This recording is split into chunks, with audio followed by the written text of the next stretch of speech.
big trade in the NFL today. Massive, massive trade. Orlando Brown, the offensive tackle for the Baltimore Ravens, has been traded to the Kansas City Chiefs in exchange for a 2021 first-round pick, which again is on Thursday. The 31st overall pick now belongs to the Baltimore Ravens, along with a 2021 third, a 2021 fourth, and a 2022 fifth-round pick next year. And Baltimore also sent their 2021 second-round pick, which will be on Friday, the 58th overall selection, and a 2022 sixth-round pick as well. So, big deal in the NFL. And Orlando Brown, obviously a guy who switched to tackle, was not getting paid tackle money, was still getting paid like an offensive guard, wanted the big tackle money from the Baltimore Ravens, and the Ravens weren't giving it to him. The guy who's coming in, looking at a new contract here coming up, and the offensive tackle is a premium position to go after in the NFL, and one that is paid accordingly. I mean, you look at what Williams got for the San Francisco 49ers, made him one of the highest paid players in the NFL. David Bakhtiari with the Green Bay Packers used to be the highest contract for an offensive tackle before Williams got his deal. So now what we see here for Orlando Brown, he's looking for a contract from the Baltimore Ravens. It didn't look like he was going to get it. Requested a trade, and, it's been quiet. It surprised me when it came out today that he officially has been traded because the market's been so quiet. Everyone's been raving about how great the offensive tackle class is this year in the draft. But Orlando Brown has been traded. Now, they got a deal accomplished with the Kansas City Chiefs. The Kansas City Chiefs now bring in an offensive tackle after cutting Mitchell Schwartz and Eric Fisher. They now got another offensive tackle in place to help protect Patrick Mahomes and keep that offense rolling. So for the Chiefs, it was a great pickup, great addition to their offensive line, getting in a Pro Bowl tackle for Patrick Mahomes. And the only thing when I think about this, this trade for the Kansas City Chiefs is the fact that maybe their thought process with the fact that sitting at number 31, the 31st overall pick on Thursday, maybe they felt they were out of range for some of the top guys. Of course, guys like Penny Sewell and Rashawn Slater, they're going to be gone in the top 10, no question about it. Christian Darrisaw is the guy who's going to get drafted in the top 15. Tevin Jenkins, potentially even top 15, top 20. And, Elijah Vera Tucker, a guy who lines up as guard, but also has talent at tackle and has had experience at tackle as well. He's going to be gone well before the top 20s, I believe, as well. So the Chiefs sitting at 31, they must have, felt like they were in a spot where they couldn't just acquire the offensive tackle that they were looking for their offense. And my mock drafts, I had them getting Samuel Cosmi out of Texas. I thought he would have been a worthwhile offensive tackle for them to pick up at 31. But the Chiefs say otherwise and would rather, of course, have a Pro Bowler in Orlando Brown and bringing him in from the Baltimore Ravens. So they're adding some pieces they do need to that offensive line, and obviously that's been the huge focal point of the Chiefs so far this offseason. They brought in Kyle Long back from retirement, brought in Joe Thuney, who was one of the highest coveted offensive linemen this year in free agency, and now bring in Orlando Brown off the trade market as well. So I guess the Chiefs did watch the Super Bowl. They saw what happened. They saw their weakness in that game, and that was their offensive line surrounding Patrick Mahomes. And, of course, what do? They've gone out and fixed it this offseason. And that's why Patrick Mahomes will have continued success in the National Football League. And as a Packers fan, that's something I wish the Green Bay Packers would do.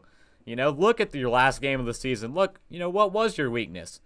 Maybe we should address that in the offseason, in the draft.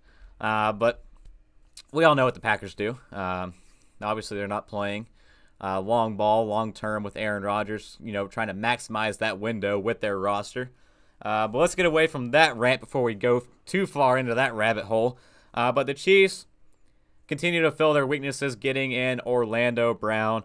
And the unfortunate part for the Kansas City Chiefs in this deal is the fact that they're now going to have to pay Orlando Brown that big money deal that he wants as an offensive tackle. And it's going to be top offensive tackle money we're talking here, maybe upwards to the $100 million range for Orlando Brown on his new deal he will now have to sign with the Kansas City Chiefs.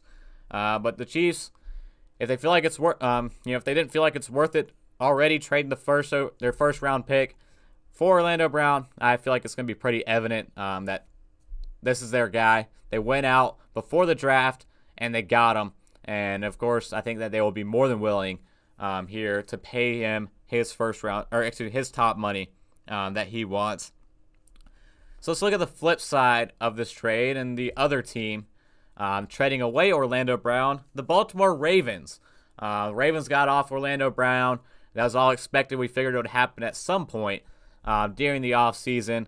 And it's going to be, a key hit to their offensive line, but one that's already been pretty steady as a whole in general. And they're already filling that hole on their offensive line. And when I look at the GMs in the National Football League, there are two that are by far, well, maybe even, we'll throw a third in there. Three general managers that are by far and away my favorites in the NFL. Number one is Chris Grier with the Miami Dolphins. Just the complete rebuild he did with that team, putting them up to a 10-win season last year with a rookie quarterback going into his second season this year, and they're building around continued success around Tua Tagovailoa, which was great moves. They made great moves, moving from 3 to 12, back up to 6 already this year. I'm expecting them to even move around even more in the first round on Thursday with the Miami Dolphins.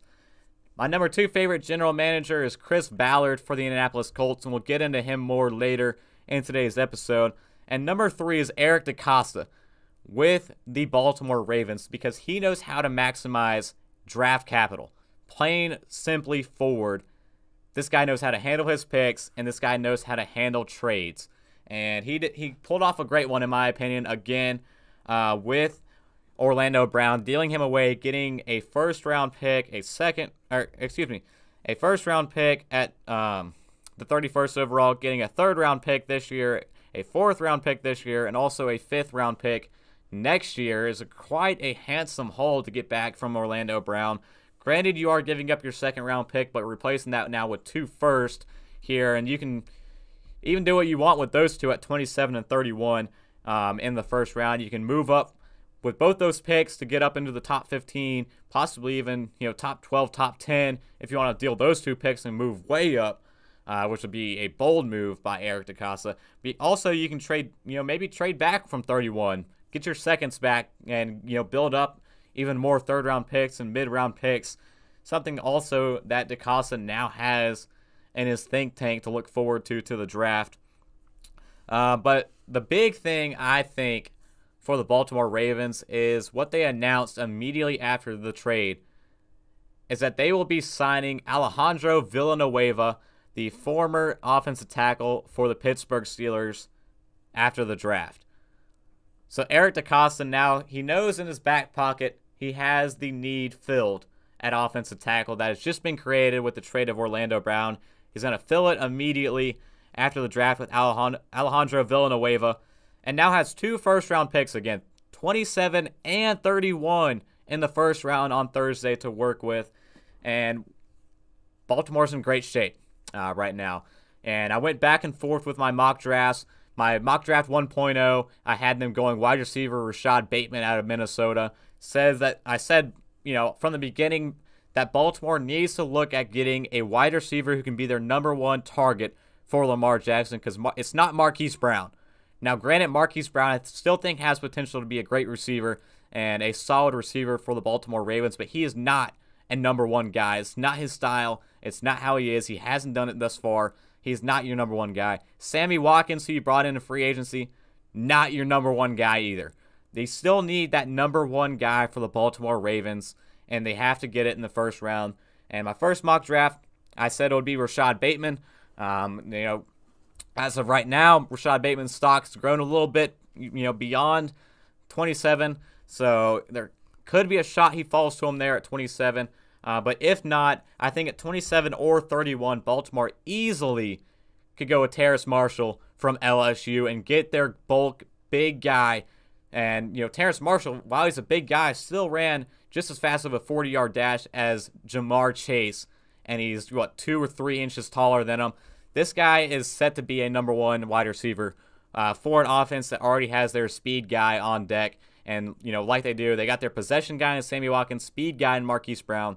I think Terrace Marshall at 27 or, again, 31 would be a great pickup and a great draft by the Baltimore Ravens. And the other, hole and need I saw with the Baltimore Ravens, and I, thought about this one with my second 2.0 mock draft, is edge rusher for the Baltimore Ravens. And they, lost Matt Judon in free agency at outside linebacker. And then on the D-line, they also lost Yannick Ngakoue. He left and signed with the Las Vegas Raiders. So in my second mock draft, I believe I had Jason Owe out of Penn State going to him. But again, whoever's available at 27 or 31, let's keep it hypothetical here. Say 31, you go with Terrace Marshall there out of LSU at wide receiver. He makes it past the Saints, makes it past Chicago. And say Bateman goes early in the draft, so now Terrace Marshall falls to him at 31. Huge pickup, A+ right there. Or we'll say A- right there pick if they get Terrace Marshall at 31. But 27, I think, is a value pick here for the Baltimore Ravens, where they address their edge of their pass rush in this one. You got guys like Jalen Phillips that could be there. Gregory Rousseau could fall. Jason Owe, like I had in my mock draft, he could be even possibly there, would be a great value pick at 27. And even guys like Joseph Osai could also be there at 27. So Baltimore now with 2 first-round picks can address their 2 huge glaring needs they have on their roster early on, just in day 1 of this draft, if they elect to pick with both of those selections. So Baltimore and Eric DeCosta, I have high hopes for. They always find great value every single year. Last year, look what they did. First round, they got Patrick Queen at linebacker, was a huge part of their success on their defense, and started coming on his own toward the second half of the season.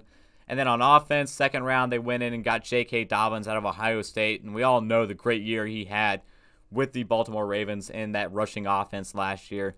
So now this year with 2 first-round picks, I think Baltimore will hit it again and get 2 stud players, whatever it may be. Right now, I'm leaning towards Jason Owe at 27 and Terrace Marshall at 31 would be prime and perfect selections for the Baltimore Ravens. And Kansas City, I think they can get by here and squeak by without having a first-round pick, and will likely be all right going forward. Pick up 2 seconds. Their second, and of course Baltimore's second coming over with this trade.